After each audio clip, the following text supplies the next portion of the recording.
La pièce du dramaturge italien Romeo Castellucci sur le concept du visage du Fils de Dieu fait grand bruit dans la capitale. Des fondamentalistes chrétiens et notamment des membres de l'Institut Royaliste Civitas ont envahi jeudi dernier la scène du théâtre de la ville. Ils reprochent à ce spectacle son caractère blasphématoire et dénoncent également la prétendue christianophobie de la pièce.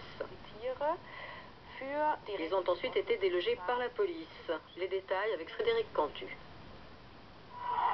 Représentation interrompue, spectateurs mitraillés d'œufs et aspergés d'huile de vidange.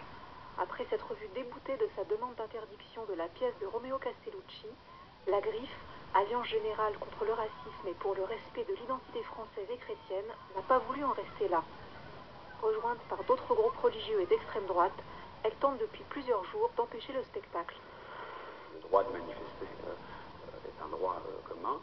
Ce sont les attitudes de violence et d'agression que nous subissons aujourd'hui qui nous inquiètent, et d'intimidation.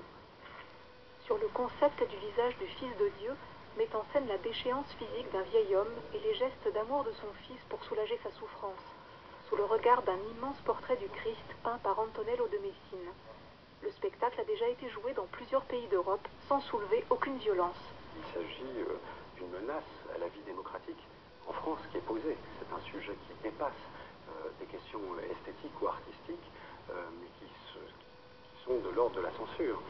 Dans un communiqué diffusé aujourd'hui, le metteur en scène du spectacle, Romeo Castellucci, déclare pardonner les auteurs de ces violences qui ne savent pas ce qu'ils font. Nous devons être lucides, prendre toutes les précautions et dans le calme absolu, permettre à chacun de venir au théâtre de la ville. Et nous ne céderons pas sur ce principe. Si le maire de Paris et le ministre de la Culture ont condamné les perturbations, les intégristes ne désarment pas.